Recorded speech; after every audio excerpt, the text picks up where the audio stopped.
Сәлеметсіздер ме, қымбатты көрермен. Әл-Фарабидің 1150 жылғы мерейтойына арналған Әл-Фараби және қазіргі заман атты халықаралық спикерлер байқауының Әл-Фараби және Абай идеялар сабақтастығы номинациясы бойынша қатысып отырмын. Аты жөнім Өскен Аружан Қайратқызы. Алматы қаласы номері 109 жалпы білім беретін мектептің 10 сынып оқушысымын. Биылғы оқу жылын қазақ әдебиеті пәнінен Абай шығармашылығының бастадық.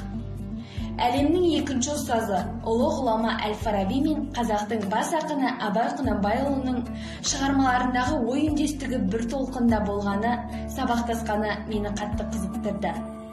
Қос тұлғаның шығармашылығын зерделеп, ізденіп, біраз ой тұжырымдадым. Ұлы даланың ұлық тұлғасы Әбу Насыр Әл-Фарабидің есімі барша жұртқа мәлім. Әл-Фарабидің әлемге енгізген еңбегі мен адамзатты тәрбиеге шақыратын ақыл сөздері ұшан теңіз. Әл-Фараби секілді өз заманда ауыр ой көтеріп ауырған ғұламалардың бірі қазақтың бас ақыны Абай Құнанбайұлы. Хәкім Абайды бұл тұста айтып өтуімнің өз себептері бар. Екі ғұламаның шығармашылығын салыстырсақ, құдды бір сыр құпия жатқандай.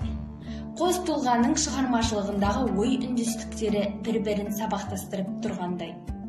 Әл-Фараби де, Абай да ең әуелі ұлы ұстаз. Өз шығармаларында адамды дұрыс жолға түсуге шақырады. Абайдың ең басты зерттеу объектісі адам. Ол өмірін адам бойындағы қадірсіз қасиеттерден арылтуға, білімді, ғылымды меңгеруге һәм кемелдікке шақыруға арнады. Абайдың философиялық ізденістерінде адамшылдықтың басты құндылықтарының бірі білімді болу, көзі ашық болу екендігін айтады. Әл-Фарабидің еңбектеріне де осыған ұқсас аргументтерді көптеп кездестіреміз. Әл-Фараби адамды бақытқа жетелеудің жолдарын айтады. Бақытқа жетудің басты құралдарының бірі осы білім мен ғылым екендігіне де тоқталады. Мысалы, Әл-Фараби әрбір адамның дүниеде өз орны бар десе, Абай, сен де бір кірпіш дүниеде, кетігін тапта бар қалан дейді. Бұл Абай мен Әл-Фараби ойларының сабақтастығының бірден бір дәлелі. Абай шығармашылығында ең көп қозғалатын тақырыптардың бірі еңбекқорлық. Ол, мал керек болса, қолөнер үйренбек керек. Мал жұтайды, өнер жұтамайды, дейді 33-ші қара сөзінде. Әл-Фарабидің философиялық ізденістері мен еңбектерінде де өнер мен еңбектің маңыздылығы жөнінде айтады. Ұлы ұстаздың танымал шығармаларының бірінде қайрат, ақыл, жүрек жөнінде ой қозғалады.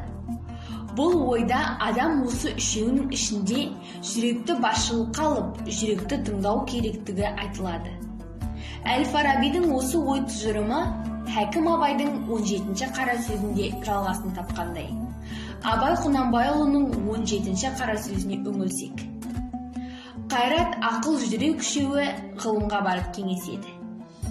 Арамызда кім басшы болу керек деп дауласады.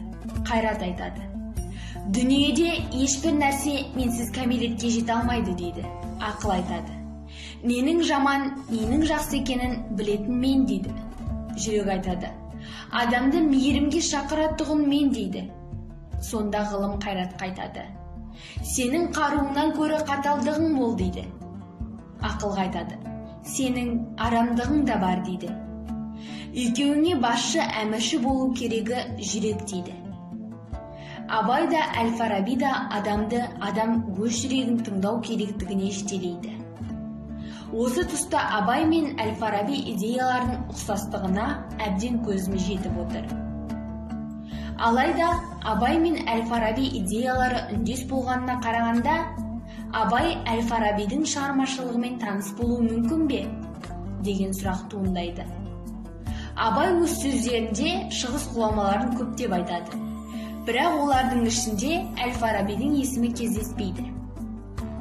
Абай да, Әл-Фараби да өзінше ерекше тұлғалар. Олардың ұқсастығы көп болғанмен, айырмашылықтары да баршылық. Ұлы даланың сайып қыраны Абай Құнанбайұлы мен әлемге үлгі Әл-Фараби өзінше ерекше қайталанбас тұлғалар. Абай мен Әл-Фараби өз ғұмырын ғылым мен білім ізденісіне, адамға пайда тигізуге арнады. Сайып келгенде екі тұлғаның түпкі жан айқайы адамды қоғамда жақсы жағына қарай өзгерту. Қос тұлғаның идеологиясы сабақтасып бізге мұны айтады. Адамды бақытқа жетелейтін жүрек. Адам бойындағы ең құнды қасиеттер ғылым мен білімге деген шынайы махаббат, еңбекқорлық пен ізденіс. Назарларыңызға рахмет.